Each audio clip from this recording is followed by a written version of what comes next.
ত্রিপুরা রাজ্য আসলে এটা একসময় রাজন্য শাসিত অবস্থায় এই রবীন্দ্র ভবন চত্বর এটা একটা সাংস্কৃতিক কর্মকাণ্ডে নিদর্শন রূপেই এই অঞ্চলটাকে চিহ্নিত করা বা এই অঞ্চলে বিভিন্ন রবীন্দ্র ভবন সুকান্ত একাডেমি থেকে শুরু করে এখানে সাহিত্য বিজ্ঞান চর্চা একটা মানে কেন্দ্র বলা চলে।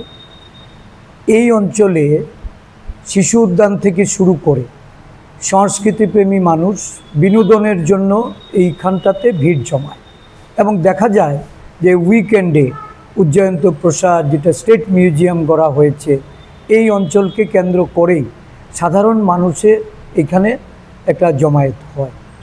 কিন্তু আগরতলা শহরে আমরা স্মার্ট সিটি রূপে তার বিভিন্ন যে বিনোদনের দিকগুলি এগুলি যেমন দিন দিন প্রস্ফুটিত হচ্ছে বা তার প্রসার ঘটছে, তার সাথে সাথে শহরের সবচেয়ে বড় যেটা আমাদের এটা গর্বের যে বিষয় যে আগরতলা শহর ছিল নিরুপদ্রব এবং শান্তিপ্রিয় এবং একটা সময়ে এই শহরকে সাংস্কৃতিক ভাবধারায় এটাকে পরিচালনা করার জন্য সরকারের যে প্রচেষ্টাগুলি ছিল সেই প্রচেষ্টাগুলির মধ্যে একটা আমূল পরিবর্তন লক্ষ্য করা যাচ্ছে।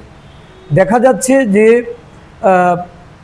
নানাভাবে নেশা বাণিজ্যের বা নেশার বিপণন দিন দিন যেমন বৃদ্ধি পাচ্ছে বিগত বিজেপি সরকার ক্ষমতাসীন হওয়ার পর, এখন নতুনভাবে সংযোজন হয়েছে নাইট ক্লাব। ভারতবর্ষের বড় বড় শহরে এই ধরনের ক্লাব সংস্কৃতি আছে, কিন্তু যে জায়গায় আইনের শাসন নিয়ে মানুষের মনে শঙ্কা, সত্যিকারের সুশাসন এই রাজ্যের মানুষ এটা তারা এর থেকে বঞ্চিত। দেখা গেল একটা সংস্থা যারা এখানে মাইক্রো ফিন্যান্সের কাজ করে জনগণের সঙ্গে প্রতারণা করে, যা এখন আদালতের তোমার বলা চলে যে আদালতের নির্দেশে তার সম্পত্তি বাজেয়াপ্ত হয়েছে। এই বাজেয়াপ্ত সম্পত্তি এটা আমানতকারীরা এর অর্থ ফেরত চেয়ে আদালতে মামলা ঠুকেছিল। তো সরকারের এই দৃষ্টিভঙ্গি থাকা উচিত যে আমানতকারীদের কিভাবে অর্থ ফিরিয়ে দেওয়া হবে, কিন্তু দেখা গেল এই সংস্থার মানে এই যে বেআইনি সংস্থাগুলির তাদের জায়গা দখল করে যারা এখন সরকারি অফিস মানে সরকার কর্তৃক এটা অধিগ্রহণের নামে সেখানে কতগুলি সরকারি অফিসকে ঢুকিয়ে দেওয়া হয়েছে। তো একদিক থেকে যেমন আমানতকারীরা বঞ্চিত, আরেকদিকে সরকারি অফিস যেখানে চলছে তার মধ্যেই নাইট ক্লাব গড়ে তোলা হয়েছে। তো এই সংস্থার মালিককে কারা নাইট ক্লাব গড়তে অনুমতি প্রদান করেছে বা এই নাইট ক্লাবে এই সাধারণ আমানতকারী থেকে শুরু করে এই রাজ্যের সংস্কৃতিপ্রেমী মানুষ তারা কিভাবে এর উপকৃত হবে বা সংস্কৃতি বিকাশ কেন্দ্র হিসাবে যে জায়গাটা চিহ্নিত সেই জায়গার তার পরিবেশটা ঠিক থাকবে।